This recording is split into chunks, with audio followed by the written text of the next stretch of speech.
기체지향 설계 4팀 발표를 시작하겠습니다. 먼저 프로젝트 발표는 프로젝트 개요, 팀원 소개, 유지보수 유형별 구현, 프로젝트 평가 순으로 발표를 진행하도록 하겠습니다. 프로젝트 개요입니다. 네트워크 표준과 메일 송수신에 대한 기본적인 기능이 구현되어 있는 웹메일 애플리케이션의 유지보수를 진행하며 전형적인 웹메일 시스템에 대한 전반적인 지식을 습득할 수 있습니다. 다음은 유지보수 유형별 구현입니다. 저희가 이번 프로젝트에 진행한 완전화 유지보수, 교정 유지보수, 예방 유지보수, 적응 유지보수입니다. 다음은 팀원 소개입니다. 저는 4팀의 팀장인 14학번 김한진입니다. 같은 팀원으로 16학번 박미진, 14학번 정인환, 14학번 이태용, 15학번 송민광입니다. 각 팀원별로 자신이 구현한 기능에 대해서 발표를 진행할 것입니다. 교정 유지 보수를 발표하게 된 정인환입니다. 첫 번째로 문제인식입니다. 사용자가 메일을 열었을 때 메일의 길이가 너무 길다면 다음과 같이 화면이 깨져 있는 것을 확인할 수가 있습니다. 해결 방법을 모색해 보았더니 CSS의 워드 브레이크 기능을 사용하면 해결되는 것을 확인할 수가 있었습니다. 그래서 다음과 같이 메시지 포매터.java 파일의 getMessage 메서드를 수정하였더니 정상적으로 메일 본문이 출력되는 것을 확인할 수가 있었습니다.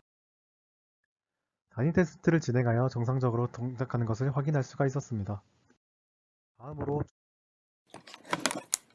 다음으로 적응 유지 보수입니다. 적응 유지 보수 항목으로는 파일 경로 오류와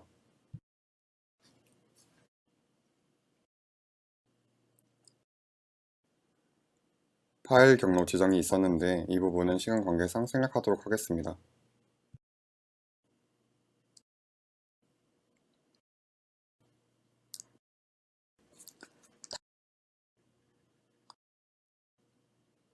다음은 완전화 유지 보수 사용자 암호 변경 기능에 대하여 발표를 시작하겠습니다.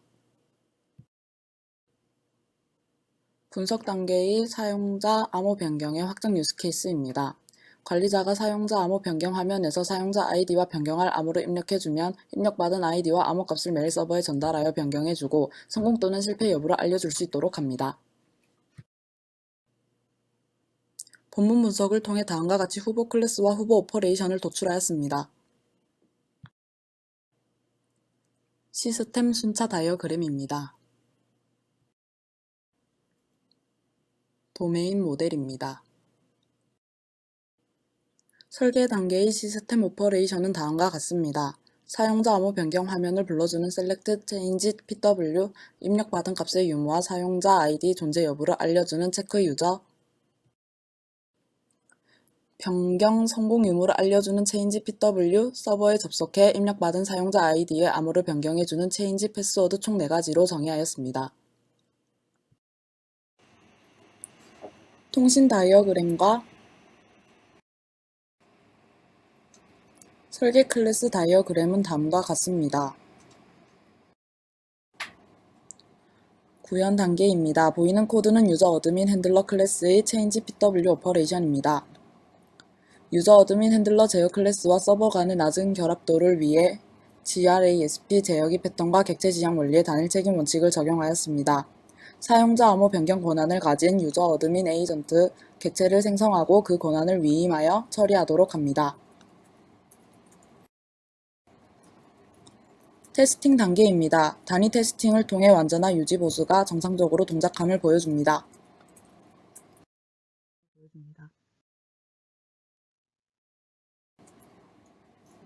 시연 당시 테스터 3의 암호 변경을 수행한 서버 응답 메시지입니다.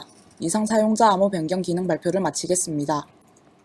주소록 기능을 구현한 정인환입니다. 주소록 추가, 목록 확인, 제거에 대한 확장 유즈 케이스입니다.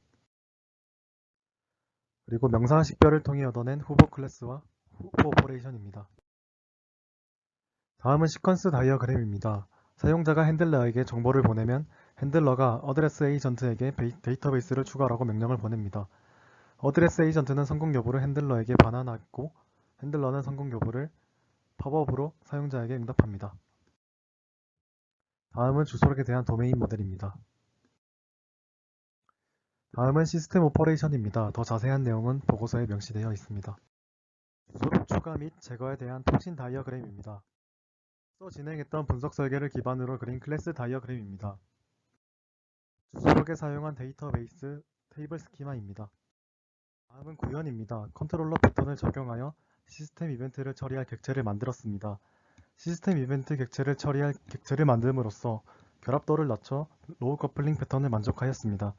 객체를 분리하였으므로 객체 수정에 굉장히 용이하며 서브 시스템은 컨트롤러 객체만 알고 쓰면 되므로 사용하기에도 굉장히 용이합니다. 마지막으로 유즈 케이스에 대응되는 테스트 케이스를 작성하여 단위 테스트를 실시하였습니다. 다음으로 완전한 유지 보수 필터링 기능 구현을 맡은 이태용입니다. 먼저 기능 분석 단계에서 수행한 내용을 말씀드리겠습니다. 확장 유스 케이스와 요구사항에 대한 명사 식별을 통해 필터링 기능을 위해 사용될 애트리뷰트와 오퍼레이션을 도출하였습니다. 도출된 요소를 토대로 후보 클래스와 후보 오퍼레이션을 선출하였습니다. 다음으로 시퀀스 다이어그램인데 메인 페이지가 시작되자마자 사용자가 소유한 전체 메시지를 불러오고 사용자가 필요한 인자를 입력하면 입력받은 인자를 토대로 시스템 단에서 필터링을 진행하여 유저에게 반환하는 방식으로 진행됩니다. 필요한 클래스를 식별하는 과정에서 산출된 도메인 모델입니다. 이 과정에서 메시지 포매터 클래스에서 필터링을 수행하는 것이 낫다고 판단하게 되었습니다. 다음으로 분석 과정에서 산출된 도메인 모델과 오퍼레이션에 근거하여 시스템 오퍼레이션을 정의한 모습입니다. 시스템 시퀀스 다이어그램입니다. 사용자가 키워드를 입력하면 팝3 에이전트에서 메시지 포매터를 호출하고 메시지 포매터는 메시지 테이블을 작성한 후에 필터링 기능을 수행합니다. 수행된 결과는 다시 팝3 에이전트를 거쳐 유저에게 반환됩니다. 위 모든 분석 설계 과정을 거쳐 최종적으로 도출된 클래스 다이어그램입니다. 메시지 포매터는 자바 유틸의 스트림 라이브러리를 사용 가능한 형태인 리스트 형식으로 변환하기 위해 메시지 폼을 생성합니다. 다음으로 구현을 하며 주의하였던 부분을 말씀드리겠습니다. 이미 구현되어 있는 메시지 포매터 클래스를 리팩토링하면서 사용자에게 표시할 메일 테이블 포맷을 반환한다는 하나의 책임을 해치지 않도록 필터링 기능을 분리하여 구현하였습니다. 아래에 나열한 세 가지 목적 달성을 위해 짧은 개발 주기를 반복하며 테스트 케이스를 통과할 수 있는 코드를 작성한 후 작성된 코드를 리팩토링하는 방식으로 기능을 구현하였습니다. 먼저 제가 구현한 회원가입에 대한 분석 단계입니다. 회원가입의 확장 유스 케이스입니다. 앞에 순차 다이어그램을 보고 설명을 드리면 회원가입 메뉴를 선택하면 시스템은 회원가입 폼을 보여주며 회원가입 폼에 맞게 정보를 입력하면 시스템은 비밀번호와 비밀번호 확인란의 내용이 일치한지 확인하여 불일치할 시 회원가입 폼으로 돌아가게 하고 일치하면 회원가입 완료와 함께 로그인 페이지로 돌아갑니다. 그리고 회원가입이 완료되면 사용자가 입력한 비밀번호를 암호화하여 저장합니다. 다음은 회원가입 도메인 모델입니다. 다음은 시스템 오퍼레이션 정의인데요. add 유저가 회원가입 정보를 받아서 DB로 전달하고 유틸리티는 제임스 서버에 사용되는 암호화 기능을 사용하여 회원 정보를 암호화합니다. 다음은 통신 다이어그램이고요. 클래스 다이어그램입니다. 다음은 회원가입 폼 페이지입니다. 모든 항목을 반드시 입력하여야 가입 신청을 할 수 있게 하였고요. 비밀번호와 비밀번호 확인란이 일치하지 않으면 위와 같은 팝업창이 열리고 일치할 시 성공이라는 팝업창이 뜹니다. 다음은 회원가입 테스팅인데요. 회원가입 성공 시에 출력되는 값을 표시한 것이고 정상적으로 MySQL 서버에 저장된 것을 확인할 수 있습니다. 다음으로 메일 예약 기능을 발표할 2015-3308 송민광입니다. 확장 유스케이스입니다. 유스케이스는 사용자가 예약 날짜와 시간을 설정해서 전송하는 이벤트 흐름입니다. 메일 예약을 위해 추가한 폼 파싱과 메일을 데이터베이스에 저장하고 읽어서 전송할 후보 클래스와 오퍼레이션입니다. 다음은 순차 다이어그램과 도메인 모델입니다. 사용자가 메일 예약 전송을 하면 시스템은 메일을 데이터베이스에 저장합니다. 이후 시스템은 1분마다 데이터베이스를 조회하여 전송할 시간이 된 메일을 전송하게 됩니다. 다음은 설계 단계의 통신 다이어그램입니다. 라이트메일 핸들러가 HTML 폼을 파싱한 데이터에 따라 메일을 데이터베이스에 저장하거나 SMTP 에이전트에 전송 요청을 하게 되고 스케줄러 서블릿이 일정 주기마다 북메일 익스큐터를 실행시켜 데이터베이스를 조회하고 예약 시간이 된 메일을 전송하게 합니다. 클래스 다이어그램입니다. 라이트메일 핸들러는 폼 파서를 통해 HTML 폼을 파싱하고 북투메일 익스큐터는 인터페이스인 잡을 상속하여 일정 주기마다 실행할 행동을 재정의합니다. 다음은 데이터베이스 설계입니다. 데이터베이스에는 메일을 전송하기 위해 필요한 정보들을 모두 데이터베이스에 저장합니다. 다음은 구현 단계입니다. 북투메일 익스큐터는 익스큐트에서 데이터베이스를 조회하고 메일을 전송하는 행동을 가집니다. 서블릿 스케줄러는 1분마다 북메일 익스큐터를 실행할 수 있도록 합니다. 웹.xml에서는 서버가 시작될 때 스케줄러 서블릿이 함께 시작될 수 있도록 웹.xml에 추가하도록 합니다. 테스트 케이스에 의한 단위 테스트입니다.